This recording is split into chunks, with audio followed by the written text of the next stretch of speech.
കന്യാസ്ത്രീകളുടെ അറസ്റ്റിൽ നാടെങ്ങും പ്രതിഷേധം തുടരുന്നു. ഇരിങ്ങാലക്കുട രൂപതയുടെ നേതൃത്വത്തിൽ ഇന്നലെ ചാലക്കുടിയിൽ പ്രതിഷേധ സദസ്സ് സംഘടിപ്പിച്ചു.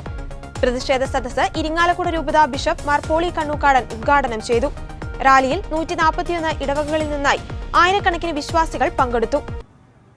ഇരിങ്ങാലക്കുട രൂപത ഒരു ഇടയലേഖനം ഇറക്കുകയും അത് ഇന്ന് ഇടവകകളിൽ വായിക്കുകയും ചെയ്തപ്പോൾ ഒറ്റപ്പെട്ട ചില മാധ്യമങ്ങളും അതുപോലെ തന്നെ വ്യക്തികളും ചോദിക്കുന്നു, ജാമ്യം കിട്ടിയില്ലേ, ഇനി ഇതെല്ലാം നിർത്തിക്കൂടെ?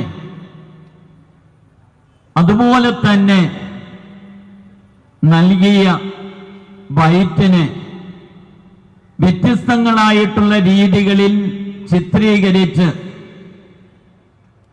സഭാ മേലധ്യക്ഷന്മാർക്കിടയിൽ ഭിന്നിപ്പുണ്ട് എന്ന് തെറ്റിദ്ധരിപ്പിക്കുന്ന വിധത്തിൽ നൽകുവാൻ പ്രേരിപ്പിക്കുന്നതിന്റെ കാരണം എന്താണ് എന്ന് ഇപ്പോഴും മനസ്സിലാകുന്നില്ല.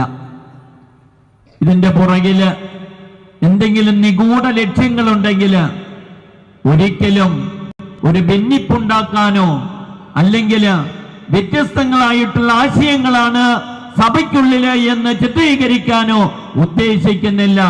സഭാംഗങ്ങള്, അത് ക്രൈസ്തവ ജനങ്ങള് ഒറ്റക്കെട്ടായിട്ട് തന്നെ ഇപ്രകാരമുള്ള എല്ലാ തിന്മകൾക്കുമെതിരെ പടപൊരുതുമെന്ന് ഈ അവസരത്തിൽ പ്രഖ്യാപിക്കാനായിട്ട് ആഗ്രഹിക്കുകയാണ്. സ്നേഹമുള്ളവരെ, ഛത്തീസ്ഗഡിലെ ദുർഗ സെൻട്രൽ ജയിലിൽ നിന്നും ഇന്നലെ നമ്മുടെ 2 സഹോദരിമാരും അതുപോലെ തന്നെ ആദിവാസി യുവാവും ജാമ്യത്തിലിറങ്ങി. നമ്മുടെ പ്രിയപ്പെട്ട സിസ്റ്റർ പ്രീതി മേരിയും വന്ദന ഫ്രാൻസിസും അതുപോലെ തന്നെ ആദിവാസി യുവാവും. അല്പം നമുക്ക് ആശ്വാസമുണ്ട്, അവർക്ക് പുറത്തിറങ്ങാനായിട്ട് കഴിഞ്ഞല്ലോ എന്ന് 9 ദിവസം നാളിൽ. എന്നാല് കോടതി കൊടുത്ത കുറ്റപത്രം ഇതുവരെയും പിൻവലിച്ചിട്ടില്ല. അവരുടെ പേരിലുള്ള കേസ് ഇപ്പോഴും നിലനിൽക്കുകയാണ്. വളരെ ശക്തമായിട്ടുള്ള നിബന്ധനകളോടുകൂടിയാണ് അവരെ ജാമ്യത്തിൽ ഇറക്കിയിരിക്കുന്നത്. അതുകൊണ്ട് തന്നെയാണ് ഈ പ്രതിഷേധ സദസ്സിന് ഇനിയും അർത്ഥമുണ്ട് എന്ന് കാണിക്കുന്നത്. കാരണം ആ ബഹുമാനപ്പെട്ട സിസ്റ്റേഴ്സിന്റെ പേരിലും ആദിവാസി യുവാവിന്റെ പേരിൽ ചുമത്തിയിട്ടുള്ള കുറ്റപത്രം റദ്ദാക്കണമെന്ന് ഈ പ്രതിഷേധ സദസ്സ് ആവശ്യപ്പെടുകയാണ്. അതുപോലെ തന്നെ അവരുടെ പേരില് അന്യായമായിട്ട് അകാരണമായിട്ട് ചാർത്തിയിട്ടുള്ള കുറ്റങ്ങള് തള്ളിക്കളഞ്ഞുകൊണ്ട് റദ്ദു ചെയ്തുകൊണ്ട് അവരുടെ പേരിലുള്ള കേസ് റദ്ദു ചെയ്യണമെന്ന് ഈ പ്രതിഷേധ സദസ്സ് വീണ്ടും ആവശ്യപ്പെടുകയാണ്. രാഷ്ട്രീയ, സാമൂഹിക, സാംസ്കാരിക നേതാക്കളോട് സഭയ്ക്കും സമൂഹത്തിനും നന്ദിയുണ്ട്. മാധ്യമങ്ങളോട് വളരെയേറെ നന്ദിയുണ്ട്. ഈ സിസ്റ്റേഴ്സിന് ജാമ്യം കിട്ടുവാനായിട്ടും ഇതൊരു മതേതരത്തിനെതിരായിട്ടുള്ള ശക്തമായിട്ടുള്ള വേദനിപ്പിക്കുന്ന മുറിവാണ് എന്ന് ലോകത്തെ അറിയിക്കുവാനും നമ്മുടെ മാധ്യമങ്ങൾ മുൻപോട്ട് വന്നു എന്നുള്ള സന്തോഷമുണ്ട്. കത്തോലിക്ക കോൺഗ്രസ് കൽപ്പറ്റ യൂണിറ്റിന്റെയും പാരിഷ് കൗൺസിലിന്റെയും വിവിധ ഭക്ത സംഘടനകളുടെയും നേതൃത്വത്തിൽ കൽപ്പറ്റ ടൗണിൽ പന്തം കൊളുത്തി പ്രകടനം നടന്നു. കൽപ്പറ്റ ഫൊറോന വികാരി ഫാദർ ജോണി പെരുമാട്ടിക്കുന്നിൽ ധർണ ഉദ്ഘാടനം ചെയ്തു. അതോടൊപ്പം ചുണ്ടേൽ സെന്റ് ജൂഡ്സ് ഇടവകയുടെ നേതൃത്വത്തിൽ ചുണ്ടേൽ ടൗണിൽ നടന്ന പ്രകടനവും പ്രതിഷേധ ജ്വാലയും വികാരി ഫാദർ ജെയ്മോൻ ആകാശാലയിൽ, സഹവികാരി ഫാദർ റോയ്സൺ ആന്റണി എന്നിവർ നേതൃത്വം നൽകി.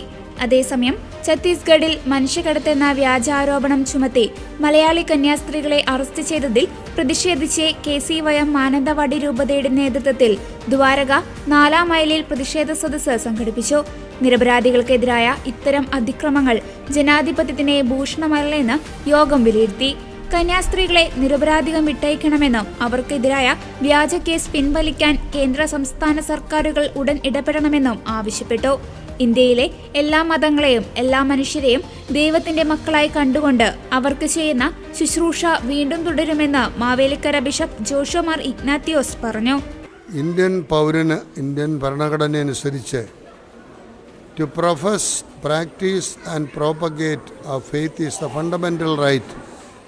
ഓരോ ഇന്ത്യൻ പൗരനും അവൻ്റെ വിശ്വാസം സംരക്ഷിക്കുവാനും പരിപോഷിപ്പിക്കുവാനും പകർന്നു കൊടുക്കുവാനുമുള്ള അവകാശമുണ്ട്. അതിൽ ആരും കൈകടത്താൻ പാടില്ല. എന്നാൽ നിർബന്ധിതമായ മതപരിവർത്തനം ഒരിക്കലും പാടില്ല.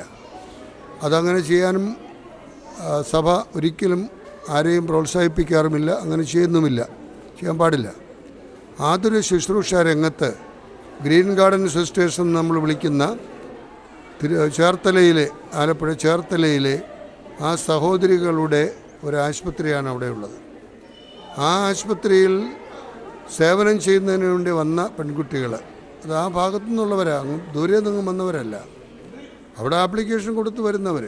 അപ്പോൾ അവർക്ക് സ്ഥലമറിയാത്തത് കൊണ്ട് അവരെ സ്വീകരിക്കാൻ സിസ്റ്റേഴ്സ് റെയിൽവേ സ്റ്റേഷനിൽ പോയി. റെയിൽവേ സ്റ്റേഷനിൽ ചെന്ന സിസ്റ്റേഴ്സിനെ മതപരിവർത്തനത്തിന് വേണ്ടി ഇവരെ കൊണ്ടുപോകാണെന്നുള്ള തെറ്റിദ്ധാരണ പരത്തിക്കൊണ്ട് അറസ്റ്റ് ചെയ്തു. അപ്പോൾ അങ്ങനെയൊക്കെ അറസ്റ്റ് ചെയ്യുമ്പോൾ അതിൻ്റെ കാരണം എന്താ കാര്യങ്ങളൊക്കെ മനസ്സിലാക്കി വേണം ഒരാളെ അറസ്റ്റ് ചെയ്യാൻ. കുറ്റവാളികൾ ശിക്ഷിക്കപ്പെടണം, നിരപരാധികൾ ശിക്ഷിക്കപ്പെടാൻ പാടില്ല. ഇവിടെ നിരപരാധികളായ ആളുകളെ കുറ്റം ആരോപിച്ചുകൊണ്ട് ശിക്ഷിക്കുക മാത്രമല്ല 9 ദിവസം ജയിൽ കിടത്തി.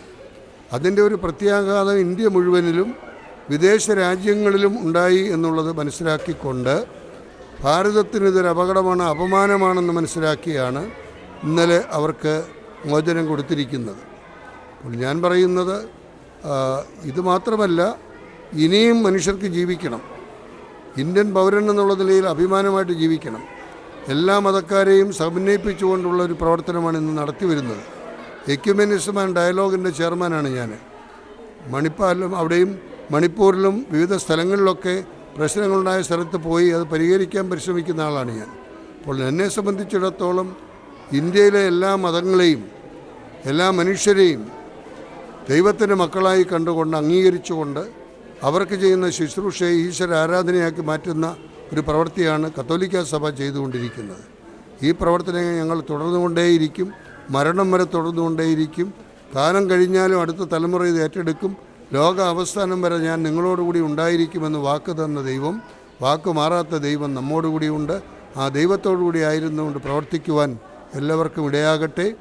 ഇനി മാത്രമല്ല, ഈ കുറ്റം ആരോപിക്കപ്പെട്ട ആരോപണം തെറ്റാണെന്നുള്ളതും ഇനിമേൽ ഇത് ആവർത്തിക്കുകയില്ല എന്നുമുള്ള ഒരു തീരുമാനമെടുക്കുവാൻ കോടതിക്കും കഴിയണം, സെൻട്രൽ ഗവൺമെൻറ്റിനും കഴിയണം എന്നുകൂടി ഓർമ്മിപ്പിക്കുകയാണ്.